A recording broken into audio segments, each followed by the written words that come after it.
나라가 이상하게 돌아갑니다. 상식이 안 통하는 나라가 됐는데 국가의 어른들도 안 보입니다. 이런 상황에서 유일하게 쓴소리를 해주시는 박찬정 변호사님 모셨습니다. 어서 오십시오. 네, 안녕하십니까. 이해가 안 되는 판결이 또 나왔네요. 이준석의 가처분 신청이 인용됐습니다. 어떻게 보십니까? 그러니까 1시간 전에 법원 판결이 나왔는데 네. 거두절미하고 핵심을 말씀드리면 비상대책위원장인 주호영 위원장이 선발된 그 과정, 네. 전국위원회 의결로 선발되는데 전국위원회 의결이 당헌 당규에 위배되는 무효였다. 네. 그래서 주 위원장의 직무는 정지한다. 네. 왜 무효이냐? 전국위원회 소집을 최고위원회에서 의결로 소집을 했는데 네. 그 최고위원회가 몇 사람이 선언으로 이 최고위원장을 사퇴했다라고 한 사람이 전국위원회 소집에 참가해가지고 의결했다. 네. 그러니까 그 의결이 당헌에 위배되는 것이니까 네.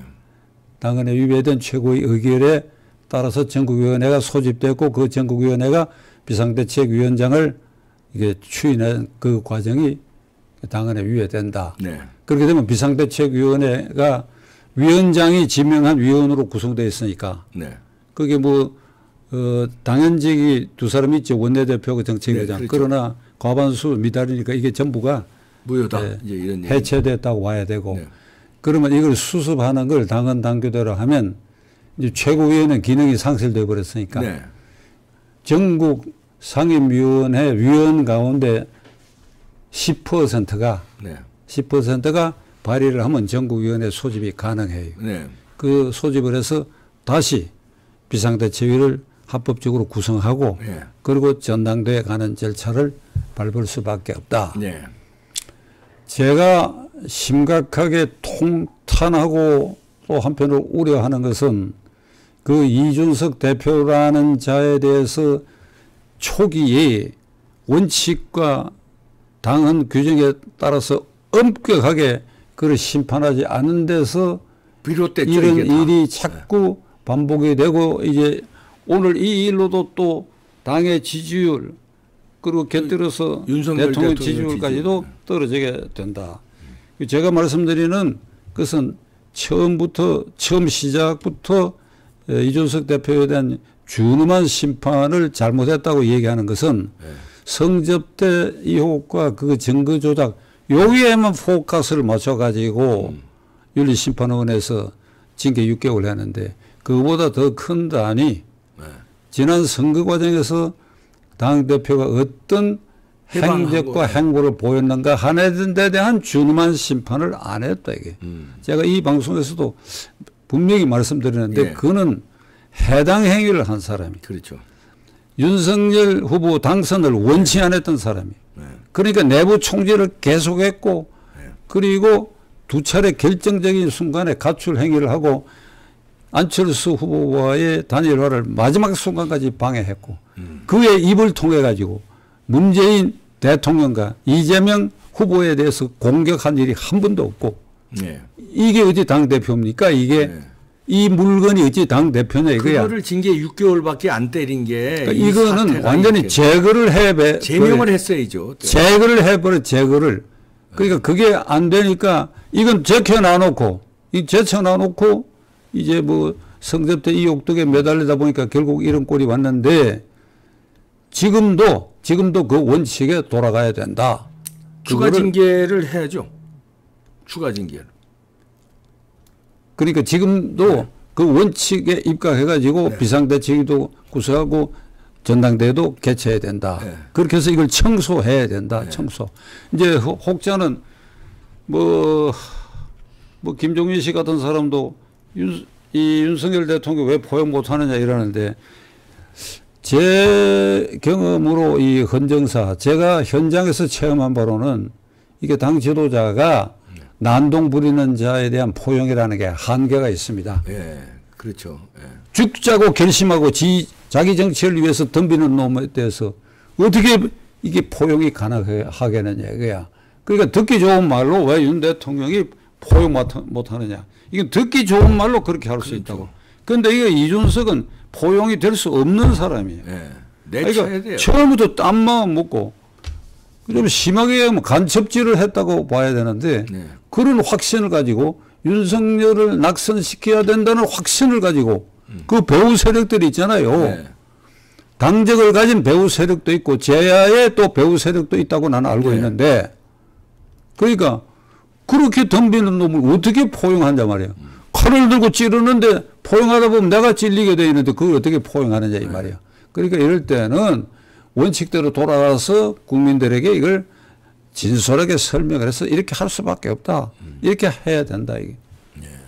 그러면은 두 가지 방법이네요. 지금 말씀하신 대로 다시 그 비대위를 법적인 방법으로 다시 이제 열고 빨리 전당대회 열어서 새 지도부 빨리 하는 거 하고 윤리위에서는 추가 징계를 해서 그 성문제뿐만 아니라 여태까지 당대표로서 해당 행위를 해서 당의 이 지지율 까먹고 하여튼 이런 상황이 온 거에 대한 책임을 물어서 추가 징계로 제명이라든지 출당 권유를 해서 깔끔히 청소하지 않으면 이건 끌어안을 수 없는 적이다. 이렇게. 그거를 국민의힘이 할 수 있을까요? 근데 또 권성동이가 이제 그러면 또 직무대행을 맡아야 되는데 할 수 있다고 보십니까?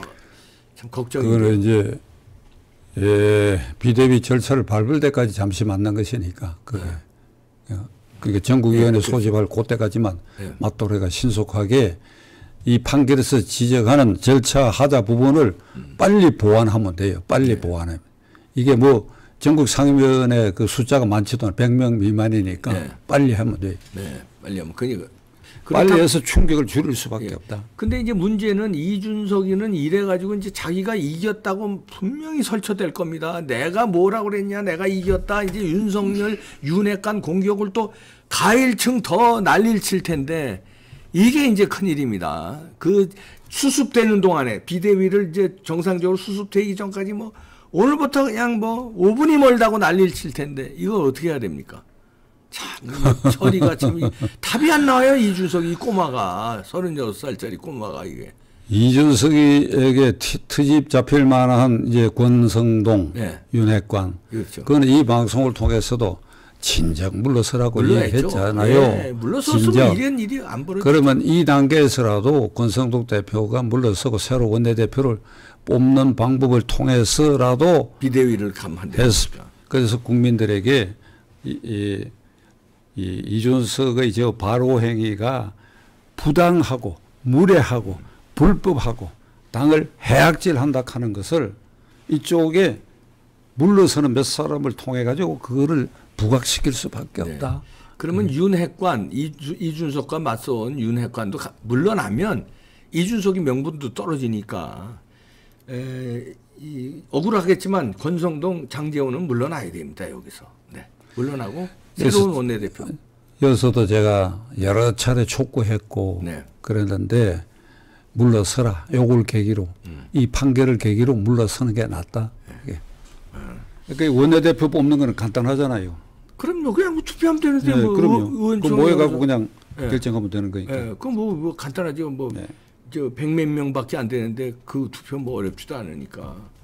빨리 이거 지금 굉장한 이거 어물어물하면요 위기 상황으로 갑니다. 빨리 윤핵관들 권성동 원내대표 물러나고 의원총회 빨리 열어서 새 원내대표 뽑고 그 원내대표가 말하자면 비대위 체제를 합법적으로 다시 구성해서 비대위 체제로 빨리 가고 이런 방법으로 그러면 전화위복이 될 수 있는데 여기서 권성동이 또 욕심부리고 뭘 조금 더 직무대행으로 좀 더 끌고 가려고 뭐 금년을 남기려고 뭐 이러다가 보면 이제 윤석열 대통령도 무너질 수 있어요. 윤석열 대통령은 어떻게 해야 됩니까? 여기서 나서야 됩니까? 아니면 가만히 지금처럼 있어야 됩니까? 윤석열 대통령도 결단해야죠. 윤핵관 멀리하고 결단해야죠. 이 사태에 대해서 의견 표명해야 된다고 저는 생각합니다. 1호 당원 아니에요. 그렇죠. 1호 당원. 과거처럼 당 총재 겸 대통령이 아니라 하더라도 1호 당원이니까 이게 나하고 관계없다고 얘기할 수가 없지요. 우선 윤핵관이라는 이름 자체가 윤 대통령의 핵심 관련자라고 이게 이준석이 명명을 했으니까 이게 나 몰라라 할 수 없지요. 그 이럴 때는 국민들 보기에도 대통령이 아주 진솔하게 나설 필요가 있습니다. 네. 진솔하게 예. 나서야 된다고. 그럼 예를 들어서 이제 그 중에는 내가 왜 이준석을 내부 총질을 하는 자로 이렇게 봤던가. 그왜 그걸 진솔하게 권성동하고 텔레그램 나왔잖아요. 네. 그거 내가 인간으로서 그렇게 느꼈다 하는 거 진솔하게 얘기를 해야 됩니다. 그게. 아, 대통령도 사람 아닙니까? 그게. 네, 그렇죠. 그리고 이준석은 본질적으로 포용이 불가능한 인물이다 이게. 그냥 칼날을 들고 있는데 자기를 겨냥하는데 이게 품에 어떻게 앉습니까? 그러니까 그런 점을 국민들에게 진솔하게 얘기하는 거예요. 네. 무서울 게 뭐가 있습니까? 그러니까요. 두려울 게 뭐가 있느냐 이 말이야. 박근혜 대통령 실패는 바로 거기에 있는 겁니다. 그게 뒤에 앉아가지고 배신자다 이렇게 얘기했기 때문에 그래요. 김무성, 유승민 배신자들이다. 여러분이 심판해달라 이래버리는데 그러면 안 됐죠. 정면으로 얘기해야 돼. 정면으로 기자회견을 통해가 김무성, 유승민에 대해서 이렇게 나는 경고한다라든지 그런 과정을 있어야 네. 그걸 다 생략하고 꼭 가슴에 품고 있다가 결국은 탄핵당해 버렸잖아요. 그러면 지금은 이제 윤석열 대통령이 정면으로 이준석은 이러이러한 해당 행위를 했고 그래서 그런 문자를 내가 권성동에게 한 건데 그게 유출이 될 줄은 몰라. 그 유감이다. 유감 유출이 됐어도 그거는 내 진심이었다. 그리고 왜 이준석은 우리 멀리해야 되니? 그다음에 윤핵관도 나에겐 윤핵관이 없다. 멀리하겠다. 이런 선언도 같이 하면 아이 물론이지. 그죠? 이게 원점에 돌아 다 털어놔 버려야 돼. 인간적인 걸 다 털어놓으면 국민들이 감동을 느낄 거예요. 대통령도 사람인데. 그렇죠. 아, 저 같더라도 윤석열 뭐 그 정도 문자만 하고 말겠어요. 아주 난리를 치고 잘라내야죠. 예.